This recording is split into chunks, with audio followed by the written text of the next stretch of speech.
My name's Sarah, 51 years young, or old, depending on the kind of day I'm having. If you're expecting a tale of whimsy or a life that's been anything but ordinary, you might as well grab a seat because it's been one heck of a ride. Let's start with the heart of my world, Emily. My girl, my everything. Raising her on my lonesome wasn't part of the dream, you know? Her dad decided a fresh start was in order, across the globe, no less, leaving us high and dry. That man swapped us out like last season's wardrobe, and before I knew it, he had himself a shiny new family. So, there it was, just me and Em against the world. My days? They blurred into one long shift, juggling jobs like a circus act. The diner by day, the bar by night, and on good days, a bit of cleaning work squeezed in between. Sleep was a luxury, a fleeting visitor between shifts. But seeing Emily smile, hearing her laugh, that was the real paycheck. But Em, bless her, she's 23 and still figuring out life's big puzzle. Jobs? She's had more than a few, but none stuck. It's the boss, Ma, he's a real piece of work. Or, I can't deal with customers, they're all insane. Excuses as colorful as a painter's palette. Each job ended with her back on our couch, phone in one hand, remote in the other. And me? I just couldn't stay mad at her. It's alright, Em. Something better will come along, I'd say, hiding the worry gnawing at my gut. Because that's what you do when you love someone, you wear the world's troubles so they don't have to. One particularly rough day, after a double shift that had me more bone than flesh, I came home to find Emily sprawled on the sofa, a mess of job application forms scattered around like confetti. Hey, Ma, she greeted without looking up, her attention glued to the TV screen. Hey, kiddo. Anything bite today? I asked, shedding my coat and the weight of the day. She shrugged, a gesture I knew all too well. Nah, it's all crap. Why bother? They don't want to pay a living wage anyway. I sighed, a mix of exhaustion and frustration brewing. Em, we talked about this. You gotta start somewhere, right? Can't be picky in times like these. Whatever, Ma. It's easy for you to say. You're used to busting your back for peanuts, she fired back, her words sharp like a knife. That stung. Not gonna lie. But anger? It never had a place in our home. I bit back the retort simmering on my tongue and instead, forced a smile. Maybe so, kiddo. But those peanuts kept a roof over our heads and food on the table. Someday, you'll understand that. Emily rolled her eyes, the universal sign of young adult disdain. Sure, Ma. I'm hitting the sack. Night. Watching her disappear into her room, a part of me ached. Ached for her to see the world not as an adversary, but as a challenge to be met head-on. Yet, there I was, picking up the scattered forms, tidying up the living remnants of her latest defeat. The thing about life is, just when you think you've got it all figured out, it throws you a curveball. And not the kind you can hit out of the park. No, I'm talking about the kind that hits you square in the chest and leaves you gasping for air. That's exactly what happened the day Emily decided to drop her little bombshell. It was a Tuesday, not that it matters, but I remember because Tuesdays were meatloaf nights. I was in the kitchen, elbows deep in ground beef, when Emily waltzed in, her face all lit up like a Christmas tree. Behind her trailed Alex, a guy I'd seen maybe once or twice before. I didn't have anything against him, but let's just say he wouldn't be my first pick for a son-in-law. Not that I was thinking about that kind of stuff, until I had to. Ma, guess what? Emily chirped, bouncing on her heels. I glanced over, eyebrow raised. You finally decided to clean your room? She rolled her eyes, a grin spreading across her face. Funny, Ma. No, better. Alex and I got married. You know that feeling when your heart skips a beat? Yeah, mine skipped, tripped, and fell flat on its face. Married? I echoed, my voice sounding like it belonged to someone else. Alex stepped forward, a sheepish smile plastered on his face. Yeah, Mrs. S., we eloped last weekend. Surprise? Surprise was an understatement. I felt like I'd been sucker punched. Eloped? I repeated, still processing. And you're just telling me now? Emily's excitement dimmed a bit, replaced by a defensive edge. I knew you'd react like this, Ma. That's why we didn't tell you before. But it's done. And we're happy, aren't we, Alex? Alex nodded, slipping an arm around her. Yeah, totally happy. I put down the mixing spoon, wiping my hands on my apron. This was a conversation that needed my full attention. And where, pray tell, do you plan on living? I asked, already dreading the answer. Well, here, Emily said, as if it was the most obvious thing in the world. With you, Ma. Where else? Where else indeed? I took a deep breath, trying to tamp down the rising tide of frustration. Emily, honey, you're married now. Don't you think it's time you? I don't know, started your own life? Somewhere that's not here? Her face fell.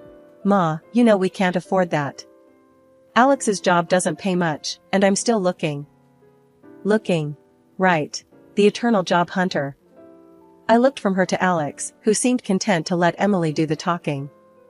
Something about the set of his jaw irked me, the way he seemed to assume this was all fine and dandy.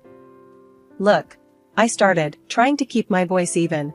I love you, Emily. You know I do. But this isn't what I wanted for you. For either of us. Emily's response was swift and sharp. What, Ma? You didn't want me to be happy? Is that it? No, of course not, I countered, feeling the conversation slip away from me. I thought you'd want more. That you'd strive for more. More what, Ma? More work? More nights alone? Thanks, but I'll pass on that. The conversation spiraled from there, each word more heated than the last. Alex tried to chime in, but he might as well have been a fly buzzing around a hurricane. This was between me and my daughter, and it was clear neither of us was going to budge. In the end, we called a truce, but the air remained thick with unsaid things. Alex moved in the next day, his belongings taking up space in a home that suddenly felt too small. I retreated into myself, wondering where I'd gone wrong, how my little girl had grown so far from the dreams I'd had for her. The day I found out about the cancer was the day my world flipped on its head. I'd been feeling off for a while, but cancer? That word felt like a freight train hitting me at full speed. The doctor was gentle about it, but the word still stung. It's treatable, he said. But you'll need to focus on your health, maybe even take some time off work. Work. My lifeline, the thing that kept us afloat all these years, and now I was being told to step back from it. I headed home, the weight of the diagnosis crushing me. The house was quiet when I got in, too quiet. Emily was in her room, probably lost in her phone, and Alex was Alex, doing whatever it was that he did. I needed them, needed their support, so I called them both to the living room. Guys, we need to talk. I started, my voice trembling despite my best efforts to sound strong. Emily looked up, her eyes wide. What's up, Ma? You look like hell. I sighed, not sure how to say the words. I've got cancer. I blurted out, the words feeling alien and heavy on my tongue. There was a moment of silence, and then Emily's face changed, but not in the way I'd hoped. Cancer? But, what does that mean, for, us? Her question caught me off guard. Well, it means I'll be going through treatment, and I had to quit my job to focus on getting better. The room went cold. Alex, who'd been silent until now, finally spoke up. Quit your job? How are we supposed to live, then? My job barely covers my stuff. I stared at them, disbelief washing over me. This was their concern? Not my health, not the battle I was about to face, but their comfort? Emily chimed in, her tone sharp. Yeah, Ma, how could you not think about us? What are we supposed to do now? The disappointment hit me like a second diagnosis. My own daughter, the girl I'd raised, sacrificed for, was more worried about her financial comfort than my fight for life. I thought you'd be worried about me, about what I'm going through, I said, my voice breaking. Well, of course, we're worried, Emily said, her voice softening just a touch. But we've got to be practical here. You can't just quit and expect everything to be okay. Alex nodded in agreement. Yeah, it's not just about you anymore. We've got to think about the future. The future. Their future apparently didn't include the possibility of me not being in it. I realized then what I'd done, or rather, what I hadn't done. I'd raised a daughter who saw me not as a person fighting for her life, but as a means to an end, a financial safety net. After weeks of harsh treatments, the hospital finally sent me home. I was a shell of my former self, hollowed out by radiation and chemotherapy, clinging to the hope that within the familiar walls of my home, I might find some solace, some shred of normalcy. But what greeted me was far from the support and care I had envisioned. The air at home had shifted, it was thick with tension, heavy with unspoken resentments. My daughter, Emily, and her husband, Alex, had taken to treating me more like an inconvenient guest than family. Their patience wore thin at the slightest provocation, their words sharp and cutting. One day, trying to make myself a cup of tea, my hands betrayed me, trembling from the weakness that had become my constant companion. The mug slipped, shattering on the floor, with a sound that seemed to echo my own fragility. The crash brought Emily storming into the kitchen. Seriously, Ma? Can't you do anything right? Look at this mess. Her words were like daggers, and I stood there, mute, the shards of the broken mug mirroring the pieces of my heart. I'm sorry, Em. I didn't mean to. My apology was cut short by Alex's voice, barely a whisper yet loud enough to carry his disdain. How tired you are, you sick old woman. Their words, sharp and unforgiving, were a far cry from the care I had hoped for, the love I thought we shared.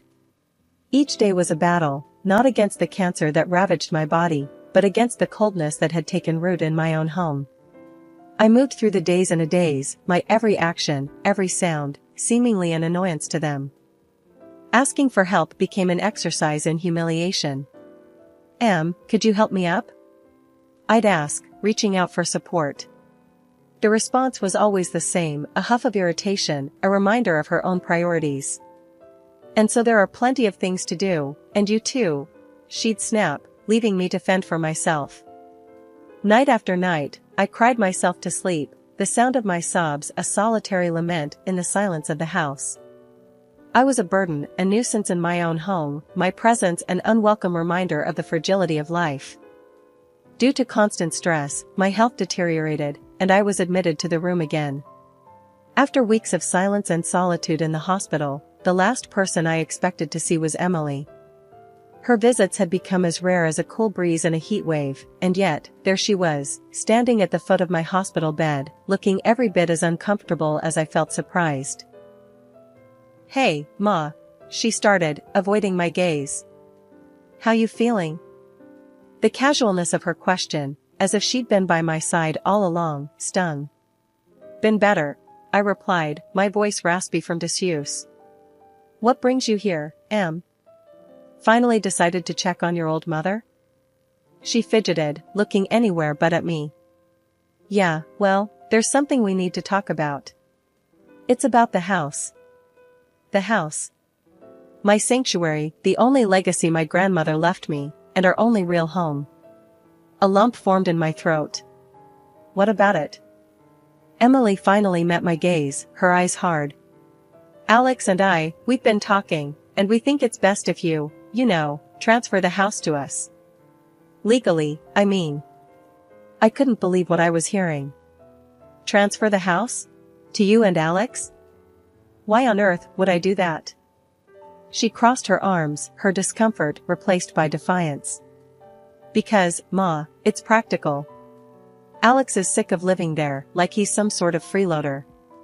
We want to own it, make it ours. It's not like you're going to be around forever, anyway.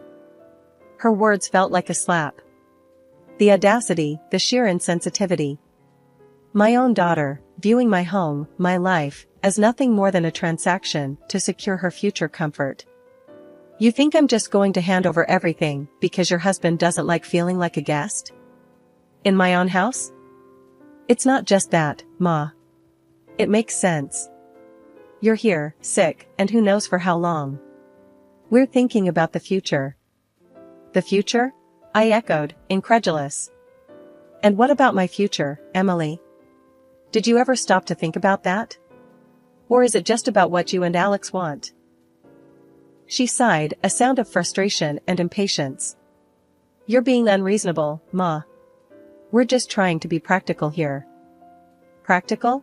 I shot back, anger and hurt swirling inside me. You're talking about my home like it's a prize to be won. I worked hard for that house, kept it through everything. And you, my own daughter, you come here, not to see how I'm doing, not to offer comfort or support, but to ask me to give up my home? For what? So you can feel more secure in your marriage? Emily looked away. I thought you'd understand, Ma. But I can see you're just too selfish to see the bigger picture.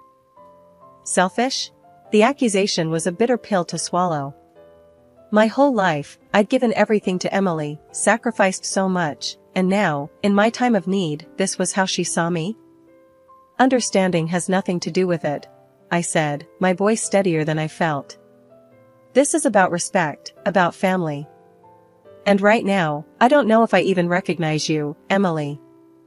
Without another word, she turned and left, leaving me alone with my thoughts, my pain, and a heart heavier than it had been before.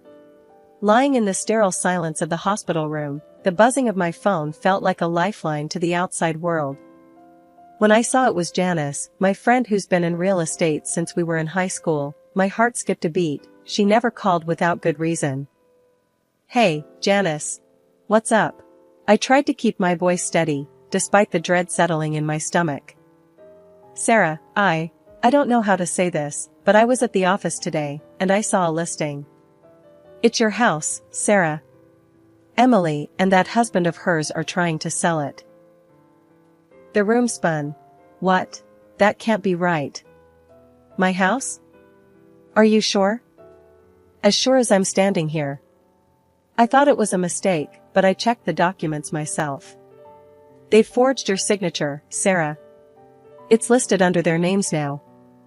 Anger and disbelief churned inside me. But, how could they?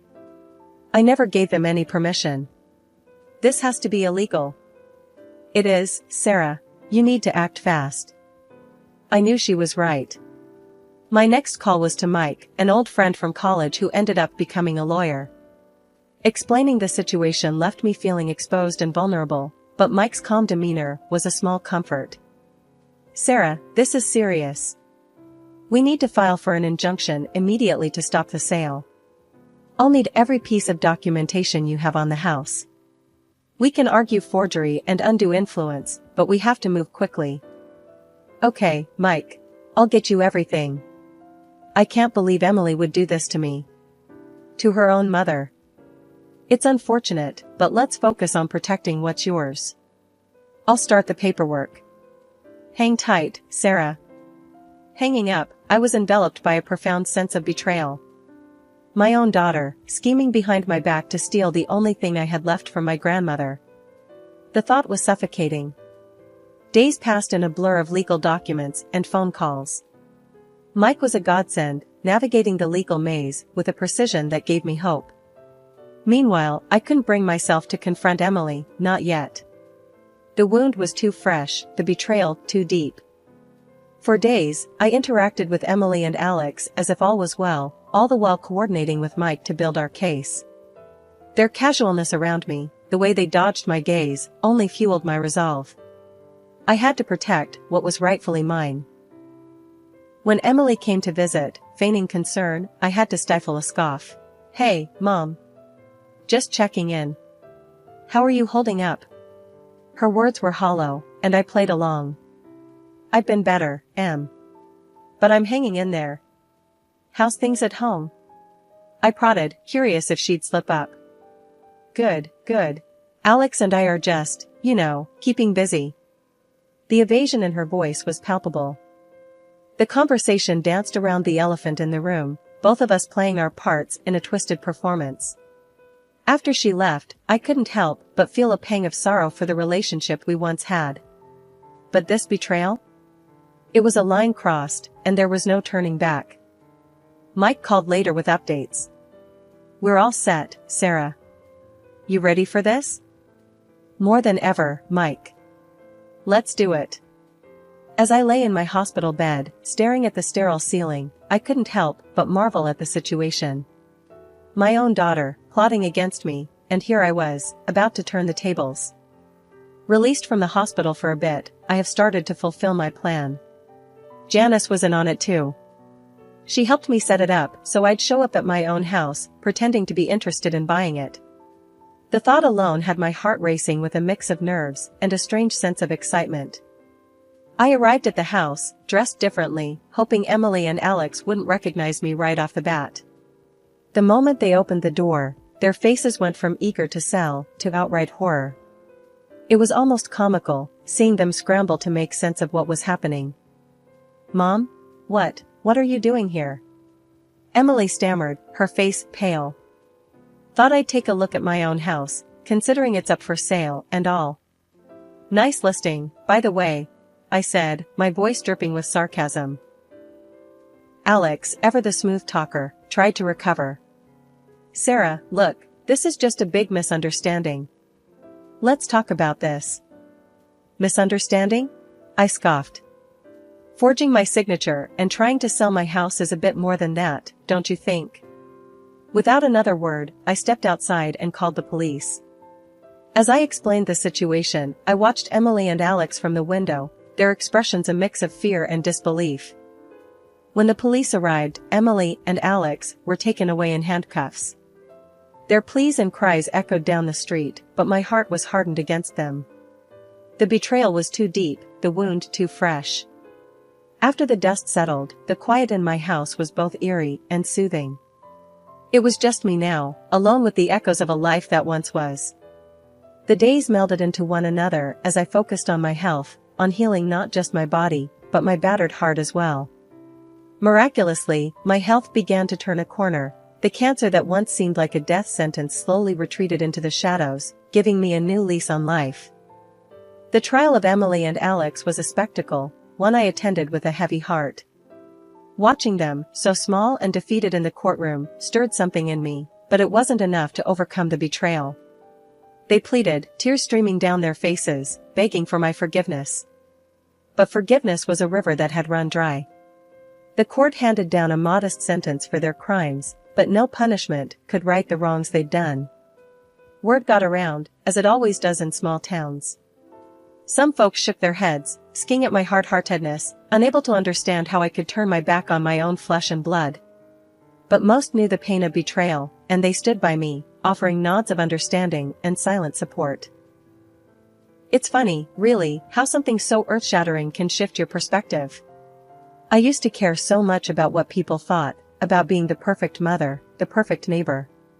But life has a way of teaching you that perfection is a facade, and approval is a fickle friend. One afternoon, as I sat on my porch, basking in the solitude, Janice stopped by, her presence a welcome break in the monotony. "Sarah, you're looking better every day," she said, taking the seat beside me. I smiled, a genuine smile that reached deep into my weary soul. "Feeling it, too. It's funny how peace can heal you in ways medicine can't." Janice nodded, her gaze thoughtful. "Not everyone agrees with your choices, you know. But I think you're one of the bravest people I know." I let out a chuckle, a sound tinged with sadness and wisdom born of pain. "Brave? No, I wouldn't say that. Just tired. Tired of bending until I break. Now, I'm just living for me, and if that's brave, then so be it." Janice squeezed my hand, a silent show of solidarity. "Living for yourself is all any of us can do, Sarah. And for what it's worth, I think you're doing a damn fine job at it." As she left, her words lingered in the air like a benediction. I turned my face to the sky, letting the warmth of the sun seep into my bones. For the first time in a long time, I felt a spark of something like hope, like joy. So, I live. I live for the quiet mornings and the peaceful nights. I live for the friends who stood by me and for the strength I found in solitude. I live with the knowledge that not everyone will understand my journey, and that's okay. Because at the end of the day, it's my journey, and mine alone.